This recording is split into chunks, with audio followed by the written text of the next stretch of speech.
Olá pessoal, eu sou Vinícius Siqueira do Colunas Tortas e hoje eu vou falar sobre o conceito de emancipação em Zygmunt Bauman.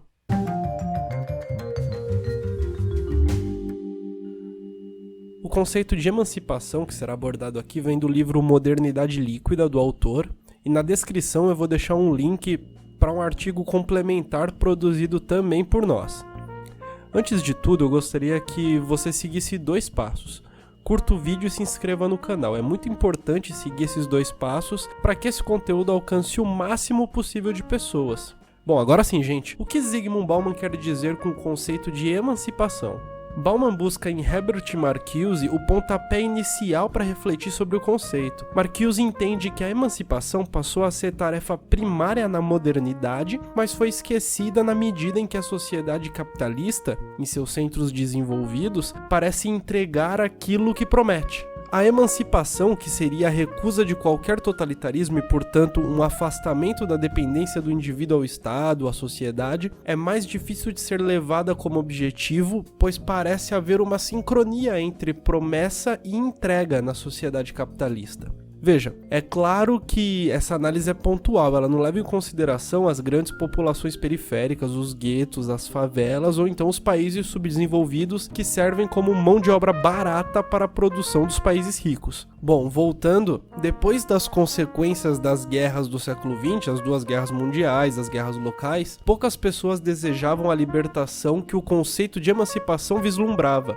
Poucas pessoas colocam a emancipação como pauta de vida, por exemplo. E, em geral, as pessoas não confiavam naquilo que poderia vir através da luta emancipatória. E se a nova sociedade da luta emancipatória fosse mais uma face da escravidão, da exploração e do sufocamento das demandas populares que todas as outras sociedades que se disseram emancipatórias causaram? Essa é a opinião do Bauman. Ninguém tinha certeza se o estado de coisas do mundo libertado seria realmente melhor que o estado em que se encontravam hoje.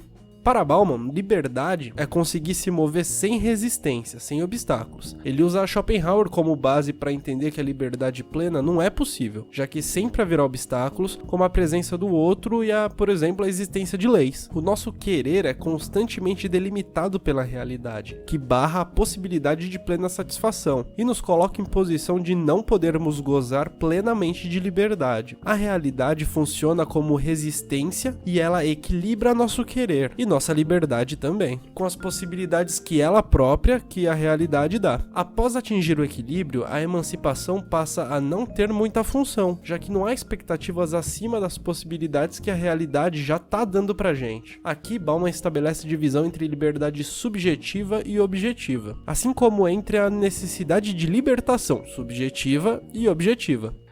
A liberdade subjetiva envolve a ação do agente na realidade, pois é percebida em relação ao princípio de realidade, aquele mesmo do Freud, só que modificado aqui para uma leitura sociológica. Caso as possibilidades práticas de ação estejam dentro das possibilidades da realidade, tem-se um sujeito que se sente livre, mas essa liberdade não é objetivamente comprovada, já que sua liberdade objetiva depende sempre das possibilidades práticas reais e das limitações impostas externamente, ou seja, através das relações sociais e internamente, através das próprias aspirações de cada agente.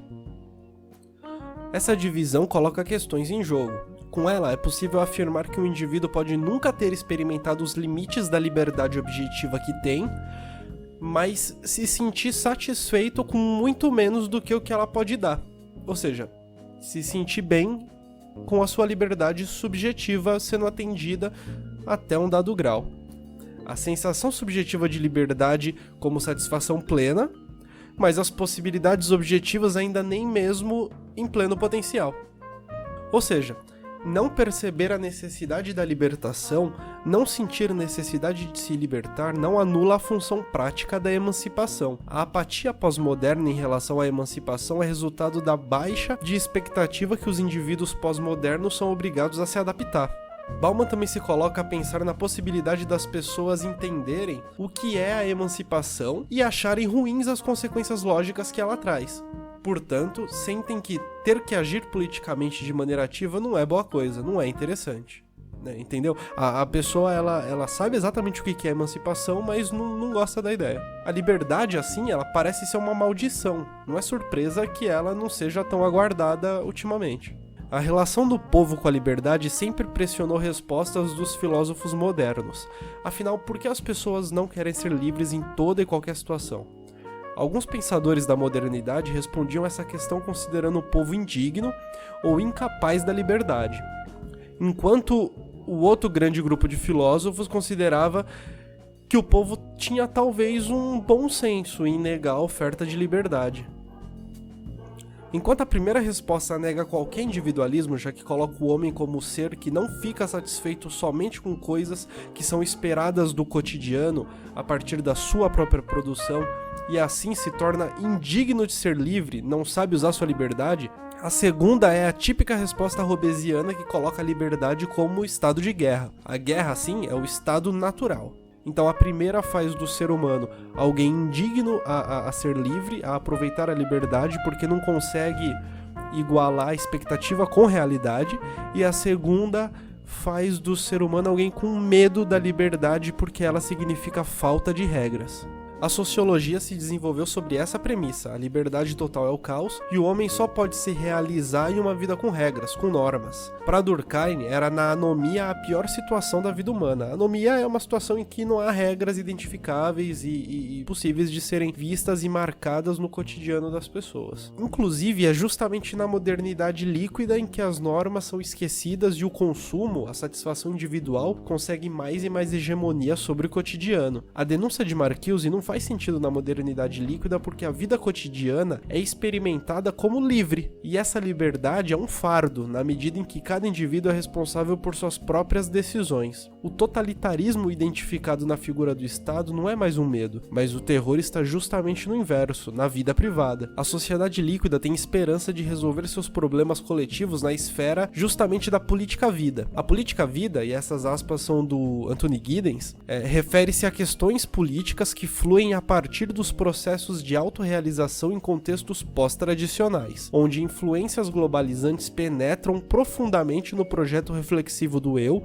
e, inversamente, onde os processos de autorrealização influenciam as estratégias globais. A política-vida não consegue dar conta de problemas que não se referem à particularidade do cotidiano de um indivíduo, pelo menos não a forma da política-vida atual, nas sociedades líquidas. Ou seja, com a política-vida, não é possível pensar grandes organizações coletivas em busca de respostas comuns a problemas que afetam a todos. Bauman, indo para outro caminho, afirma também que a nossa sociedade tem um padrão de crítica que ele chama de padrão de acampamento. Isso é importante porque o que se diz aqui é que a nossa sociedade é crítica, ela tem uma capacidade de crítica, só que essa capacidade de crítica está sob a forma do padrão de acampamento. Pense um viajante que tem como objetivo ficar alguns dias no acampamento. Ele reclama da falta de água, de luz, em alguns pedaços do local onde ele está, no camping, que ele alugou para deixar seu trailer, seu carro, sua barraca, mas ele não tem qualquer objetivo de se unir aos outros que também estão acampando no mesmo local, no mesmo camping, porque para ele a única coisa que importa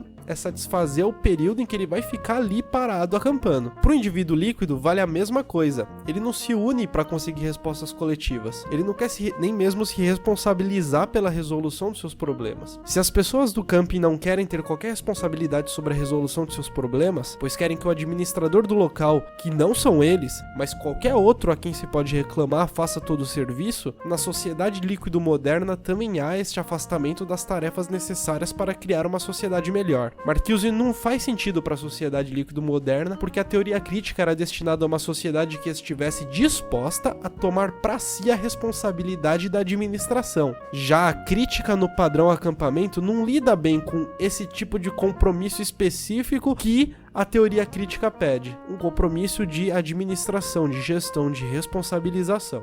Para Bauman, a emancipação ganha espaço no contexto da modernidade líquida quando ela é focada na produção de alternativas às nossas atuais política-vidas vigentes. As alternativas que devem ser produzidas para que haja uma emancipação, elas precisam integrar a participação do indivíduo na vida pública, levando para si a responsabilidade e vontade de participação política. Somente as classes altas, assume Bauman, conseguem aproveitar qualquer coisa da sociedade líquida. As classes médias e baixas são destinadas a arcar com os custos da sociedade de consumo e a serem constantemente enganadas com ofertas de consumo que livrariam suas vidas da agonia, ou com a própria noção de que o consumo é libertador. Isso faz parte de um tipo específico de política-vida. A política-vida só vai ser efetiva na vida política, né? Ou seja, na política com P maiúsculo, quando não houver mais distância entre ambas. Quando a política-vida e a política com P maiúsculo e a participação na vida pública não tiver distância. Bauman supõe que o abismo entre a vida política e a política com P maiúsculo passou a existir com, abre aspas, o esvaziamento do espaço público e particularmente da ágora, aquele lugar intermediário, público-privado,